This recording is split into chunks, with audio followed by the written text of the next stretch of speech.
Selamat pagi dokter, perkenalkan nama saya Maria Sisika Botol dengan NIM 10/2018-147. Saat ini saya akan membuat video simulasi untuk praktikum patologi klinik organoidal kedua. Yang pertama, kita akan melakukan cuci tangan sesuai dengan 6 langkah WHO.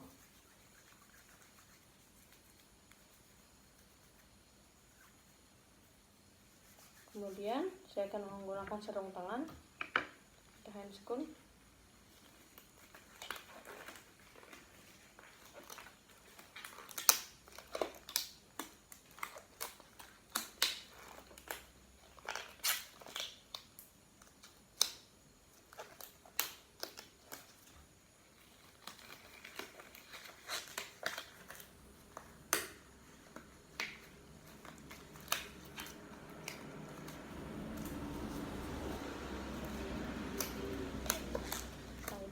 Kita akan melakukan pemeriksaan urin lengkap secara makroskopik.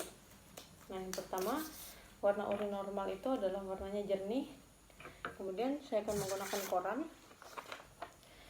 sebagai latar belakang untuk melihat apakah koran ini terbaca jelas.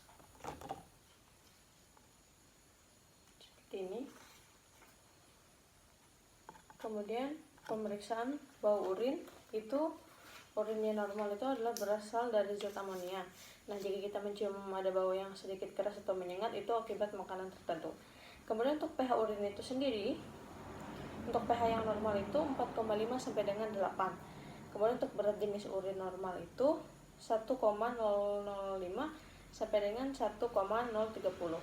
Demikian pemeriksaan protein pada urin, yaitu cara pertama adalah semi kuantitatif dengan asam sulkosalisilat 20% dan asam asetat 6%. Kemudian untuk cara yang kedua yaitu kuantitatif dengan reagen SBAC. Nah, untuk sekarang saya akan mencoba tahap yang pertama, yaitu kuantitatif dengan asam sulkosalisilat 20% dan asam asetat 6%. Yang pertama, saya harus menyediakan 2 tabung, yaitu tabung untuk kontrol dan tabung dengan asam sulkosalisilat 20%. Kemudian saya akan meneteskan urin sebanyak 20 cc pada masing-masing tabung. Setelah itu, saya akan tambahkan dengan asam sulkosalisilat 20% sebanyak 8 tetes menggunakan pipet. Setelah itu saya letakkan lagi dan kemudian saya akan menghidupkan lampu spiritus. Setelah saya nyalakan, maka saya akan membakar pada bagian saya akan memanaskan pada permukaan tabung. Ingat, pada permukaan, bukan pada dasar tabung. Sambil digerak-gerakkan, kemudian untuk hasilnya kita bisa bandingkan dengan tabung kontrol yang satu, apakah ada kekeruhan. Jika ada, maka hasilnya negatif. Kemudian untuk yang kedua adalah saya akan menambahkan asam asetat 6%. Saya akan meneteskan 2-3 tetes. Setelah itu, saya akan menyalakan lagi spiritusnya dan memanaskan lagi pada permukaan. Kemudian saya akan melihat kejernihannya pada bagian atas dan pada bagian bawah, apakah ada perbandingannya. Setelah itu masuk lagi kepada pemeriksaan kuantitatif dengan SBAC. Nah, pada pemeriksaan ini saya akan meneteskan urin sampai batas UR, ditambah dengan reagen SBAC sampai batas RR. Kemudian tutup botol. Kemudian saya akan bolak-balik sebanyak 12 kali. Ingat, dibolak-balik bukan dikocok. Kemudian saya akan letakkan 18-24 jam. Untuk hasilnya, apabila ada kekeruhan maka hasilnya minus. Apabila positif 1, maka urinnya keruh tanpa butir. Apabila hasilnya adalah positif 2, maka urinnya keruh dengan butir tanpa keping. Apabila hasilnya positif 3, maka urin keruh dengan butir dan berkeping. Apabila hasilnya positif 4, maka urin keruh memiliki butir dan berkeping besar. Baik, untuk pemeriksaan selanjutnya adalah pemeriksaan reduksi glukosa pada urin, yaitu yang pertama diambil larutan benedik, kemudian akan dimasukkan 5 ml dan dicampurkan ke dalam urin sebanyak 8 tetes. Nah, Cara ini bisa dilakukan dengan dua cara, yaitu dengan memasukkan ke dalam penangas air selama 5 menit, atau bisa juga menggunakan dengan spiritus ya. Nah, untuk hasilnya, interpretasinya, apabila terdapat negatif maka dia akan berwarna biru, apabila positif 1 maka akan berwarna kehijauan, apabila positif 2 maka akan hijau kekuningan, apabila positif 3 maka akan berwarna jingga, apabila positif 4 maka warnanya akan seperti merah bata. Maka selanjutnya ada pemeriksaan benda keton urin, yaitu saya akan mengambil terlebih dahulu 5 cc urin, saya masukkan ke dalam tabung reaksi. Kemudian saya akan mengambil bubuk rotera kira-kira 1 gram dengan sendok makan. Kemudian saya akan melakukan homogenisasi. Setelah itu saya akan mencampurkan amonium hidroksida pekat. Sudah. Setelah itu saya akan homogenisasi lagi. Kemudian saya akan melihat hasilnya. Apabila positif maka dia akan membentuk cincin berwarna ungu. Tapi apabila hasilnya negatif maka cincinnya berwarna coklat. Kemudian saya akan melakukan cara Gerhardt, yaitu dengan meneteskan urin sebanyak 5 cc lagi ke dalam tabung reaksi. Kemudian saya akan mengambil ferriol klorida, saya akan memasukkannya juga. Kemudian saya akan melakukan homogenisasi lagi.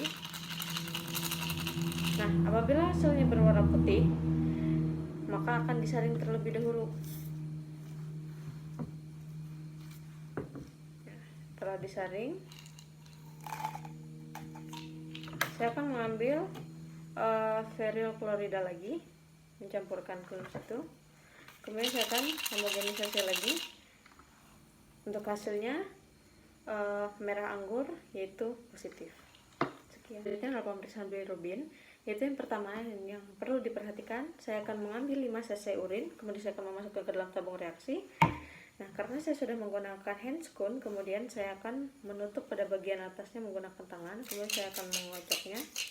Kemudian saya akan melihat ternyata hasilnya positif karena terdapat busa kehijauan. Kemudian saya akan melakukan tes Harrison, yaitu saya akan memasukkan kembali urin sebanyak 5 cc ke dalam tabung reaksi.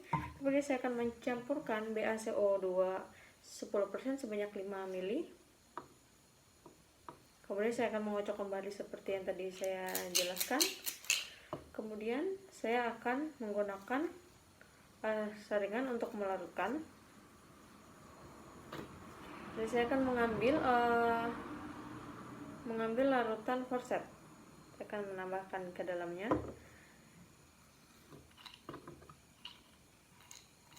Nah, setelah itu saya akan teteskan di atas kertas tadi.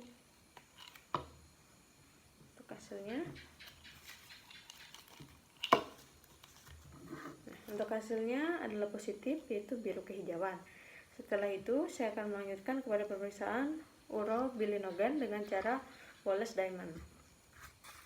Nah, kemudian cara yang harus diperhatikan lagi yaitu memasukkan urin sebanyak 10 cc ke dalam tabung. Setelah itu tambahkan dengan reagen Wallace Diamond sebanyak 1 cc saja. Nah, kemudian saya akan menggunakan kertas putih sebagai latar belakangnya. Saya sudah memiliki kertas putih untuk latar belakangnya. Kemudian akan saya lihat dari atas. Kemudian saya akan tambahkan lagi urin sebanyak 1 cc dan aquades sebanyak 9 cc. Kemudian saya akan membagi menjadi 2 tabung agar sama rata. Nah, sekarang saya memiliki pengenceran 1/10, 1/10, 1/20 dan 1/40. Di sini. Ambil Wallace diamondnya, kemudian saya akan teteskan pada masing-masing tabung ini sebanyak 1 cc. Kemudian saya akan melihat dari atas.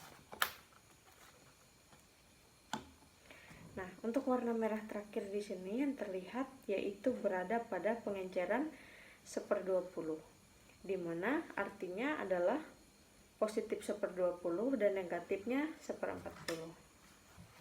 Baik, untuk pemeriksaan selanjutnya adalah pemeriksaan urabilin dengan cara Schlesinger. Nah, di sini yang pertama saya akan memperhatikan urin sebanyak 5 ml. Saya akan memasukkan ke dalam tabung reaksi. Kemudian saya akan menuangkan juga lugol. Saya akan mendiamkannya selama 5 menit. Setelah 5 menit selesai, kemudian saya akan mengambil Schlesinger juga. Kemudian saya tuangkan lagi ke dalamnya. Juga sebanyak 5 ml. Kemudian saya akan menggunakan latar belakang hitam untuk melihat atau untuk mengetahui fluoresensinya. Kemudian saya akan mengamati. Baik, telah diketahui bahwa untuk hasilnya apabila urabilinnya menurun maka hasilnya adalah negatif. Apabila hasilnya adalah positif 1 maka urabilinnya normal. Nah, sedangkan untuk positif 2 maka urabilinnya meningkat. Pemeriksaan selanjutnya adalah pemeriksaan mikroskopik urin. Nah, di sini yang diperiksa adalah sedimen urin, di mana yang akan kita amati itu adalah eritrosit, leukosit, epitel, kristal, dan adanya juga silinder. Alat-alat yang dibutuhkan adalah spesimen urin, mikroskop, cover glass, kemudian kaca objektif, dan kemudian juga sentrifuge dan 2 tabung reaksi. Baik, langsung kepada pemeriksaan, yaitu saya akan memasukkan 5 cc urin kepada masing-masing tabung. Kemudian saya juga harus menyiapkan, yaitu dengan cara membuka sentrifuge. Kemudian saya akan memasukkan kedua tabung reaksi tadi ke dalam, dan saya akan menyetel 150 sampai dengan 200 rpm selama 5 menit. Setelah 5 menit, sentrifugenya tidak boleh langsung dibuka. Kita harus menunggu kira-kira 5 sampai 10 menit baru boleh dikeluarkan. Kemudian saya akan mengeluarkan. Nah, baik. Kemudian urin yang dipakai itu adalah endapan urin. Nah, sisanya harus dibuang secara perlahan. Saya akan membuangnya. Setelah dibuang harus cepat-cepat ditegakkan. Nah, setelah itu saya akan mengambil pipet. Nah, dan setelah saya mengambil pipet ini, saya akan menuang endapan pada kaca objek. Menuang endapan pada kaca objek. Kemudian saya akan menutupnya dengan cover glass. Dan saya akan meletakkannya di mikroskop. Jangan lupa tutup diafragmanya dan turunkan kondensor dengan pembesaran 10 kali atau juga 40 kali. Baik, untuk pemeriksaan selanjutnya adalah tes pemakatan pada urin. Nah, di sini hal yang diperlukan adalah urin 24 jam yang akan dibagi menjadi 4 porsi, yang juga seharusnya sudah ditambahkan dengan bahan pengawet ya. Kemudian saya akan menggunakan gelas ukur 100 cc dan tentunya adalah urinometer. Nah, langsung saja saya akan memasukkan urin 100 cc ini dan saya akan mencemplungkan dengan urinometer. Hal serupa akan saya lakukan pada 4 tabung yang sudah tersedia. Pada hakikatnya, jika normal maka porsi atau volume akan menurun dan berat jenisnya akan meningkat. Baik, untuk tes selanjutnya adalah pemeriksaan cari celup. Nah, di sini diperlukan tentu saja adalah urin, kemudian tabung reaksi, cari celup, dan tisu ya, karena kita akan menghapus beberapa bagian. Nah, untuk yang pertama saya akan menuangkan urin pada tabung reaksi. Setelah itu saya akan mengambil cari celup. Kemudian saya harus cepat-cepat menutup agar cari celup yang lain tidak teroksidasi. Setelah saya memasukkan cari celup, kemudian saya akan mengambil cari celup pada tabung reaksi. Kemudian saya akan meniriskan dan saya akan membaca hasilnya. Baik, untuk pemeriksaan cari celup sudah selesai. Terima kasih. Pemeriksaan selanjutnya adalah pemeriksaan tes kehamilan. Nah, caranya dilakukan menjadi 2 cara, yaitu cara direct dan indirect. Nah, di sini saya akan melakukan cara direct terlebih dahulu. Itu saya akan menyiapkan spesimen urin, kemudian kontrol negatif, kemudian kontrol positif, dan tentunya hasil geratek dan pengaduk. Baik, langsung saja. Untuk yang pertama saya akan mengambil urin. Yang paling baik adalah urin yang pada pagi hari. Kemudian saya akan letakkan pada sebelah kiri. Setelah itu saya akan mengganti pipet. Saya akan menggunakan kontrol negatif. Saya akan meletakkannya pada tengah, akan mengaduknya lagi, terus saya akan mengganti pipet lagi. Setelah itu juga saya akan mengambil kontrol positif dan akan saya letakkan pada bagian terakhir, yaitu sebelah kanan, dan akan saya mengaduk kembali. Nah, kemudian saya akan mengambil HCG. Saya akan teteskan secara merata pada setiap bagian tadi. Setelah itu saya aduk kembali menggunakan pipet yang sama, tapi saya di sini memerlukan tisu untuk melap. Kemudian pada bagian tengah, dan terakhir ada pada bagian kanan. Untuk hasilnya itu adalah aglutinasi tipe positif karena terlihat seperti pasir pada bagian ini. Baik, untuk selanjutnya adalah pemeriksaan indirect dengan cara strip ya. Di sini saya akan meletakkan pada urin yang sudah tersedia di dalam tabung. Kemudian saya akan letakkan stripnya, dan kita akan melihat apabila hasilnya adalah garis 1, maka itu menandakan bahwa negatif. Apabila stripnya garis 2, maka itu menandakan hasilnya positif. Baik, sekian video simulasi dari saya. Kurang dan lebihnya saya ucapkan terima kasih.